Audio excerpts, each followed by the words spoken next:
It's Tuesday, July 27th, 2021, and this is The Inbox with Greg Nibbler.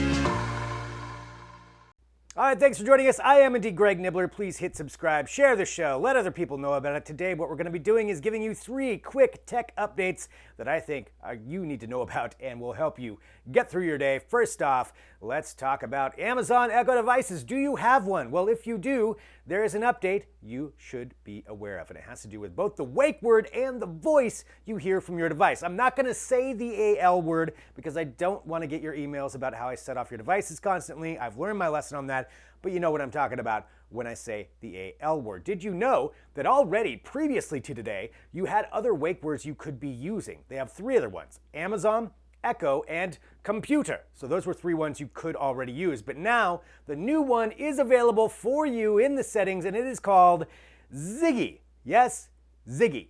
Why Ziggy? That's a good question. Is it because of Ziggy Stardust and David Bowie? That'd be cool. Is it because of Ziggy Marley? Maybe. Or what about this? Quantum Leap's computer was actually named Ziggy. I did not know that. Sliders, still a better show, but Quantum Leap there, iconic, so Ziggy was the computer in there. Maybe that's where it all comes from. But what you can do now is go into the settings of your AL app, your Echo device app, and you can go in there and change Ziggy to be the wake word.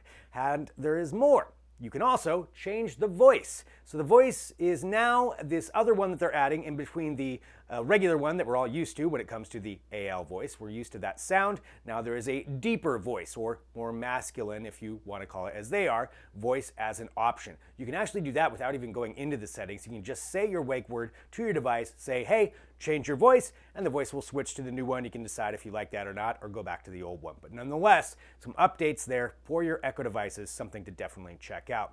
Let's go on to item number 2 that you should be aware of. Do you have a drone?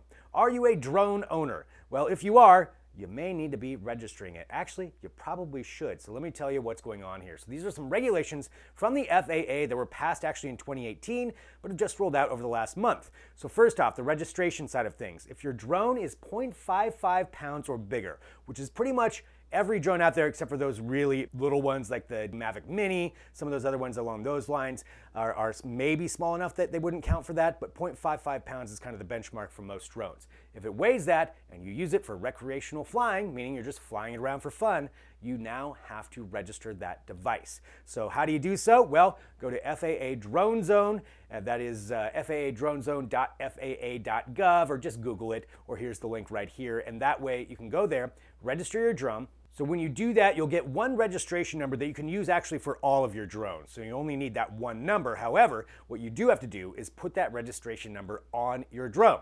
Whether you affix a piece of tape to it or write it in Sharpie, whatever you got to do, that registration number does technically need to be on your drone as of now. Now, are they going to be out there checking this? No, they're not going to be out there on the corner walking around and going to the park or wherever you're flying your drone and trying to bust you for it, but they will remind you of it. And as of right now, they're probably not going to institute the $1,000 fine. They could, but definitely something you should probably do. Put your registration number on there. Here's the other thing that you need to do, and that is you now have to pass a test. It's called the Trust Test. And it's a test in the sense that, yes, there's a bunch of questions that you have to answer through an online test, but really it's more educational, and it's pretty hard to fail it because they'll tell you if you got the wrong answer, and they'll just basically give you the right answer to do it. But it's very much about talking about different regulations as far as where you can fly your drone, should you be inspecting your drone, things like that that actually aren't that bad to be aware of, and knowing what an uncontrolled fly zone is to a controlled fly zone, how to check the Before You Fly app,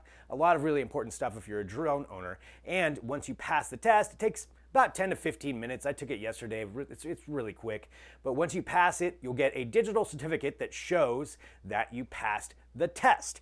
And with that, you are supposed to carry either a physical copy of that or have a digital copy with you anytime you are flying your drone. Again, Is a police officer going to come up and bust you for not having that? Probably not, but they will tell you about it, and maybe if you are a repeat offender or somebody who's getting in trouble a lot, then definitely that could come in where, again, they could fine you. Not really going to be happening right now. They don't anticipate that, and they're not even planning for that. It's really about education. However, know that more regulations and rules are going to be forthcoming over the next couple of years, so it's better to just start off on the right foot, register your drone, take your little drone test, take the trust test, and be up to date on everything with that, and that way you're safe no matter when or where you are flying as far as the law is concerned. Although, don't fly by an airport. We all know that. Don't fly by an airport.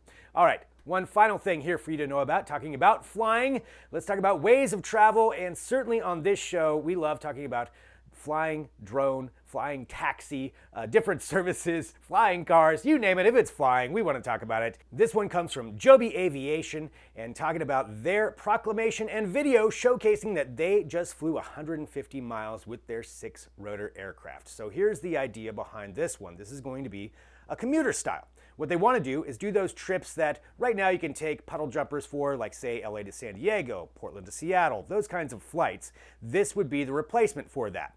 And here is why they think they can compete in that aspect, because it is zero emission. This is an electric vertical takeoff and landing vehicle. And the idea that they could go 150 miles may not seem like a ton. It's actually pretty cool, especially when it comes to battery technology. That's always one of the biggest hindrances to electric vehicles, whether it's a car or especially a flying vehicle because of how much power it takes, is how long you can have that battery last. And 150 miles is pretty good. You can actually take some pretty good trips with that.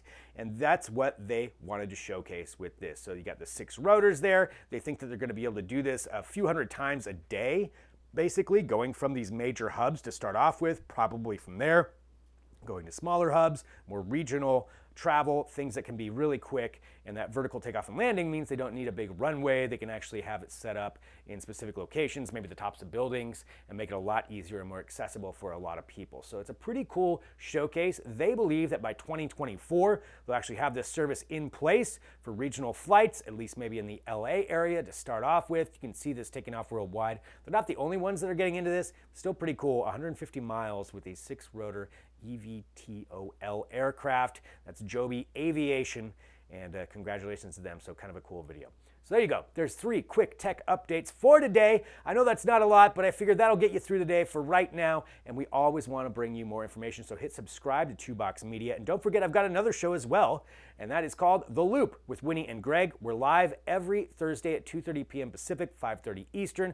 We talk about all kinds of things. We have some great guests that join the show, and I would highly encourage you to follow along and watch that too. If you hit subscribe to this channel or follow me on Twitter at Greg Nibbler, then you will also be able to get the notifications when we go live on that show and check out all the past episodes. All right, thanks for tuning in. I'm Greg Nibbler. I'll talk to you next time with another episode of The Inbox.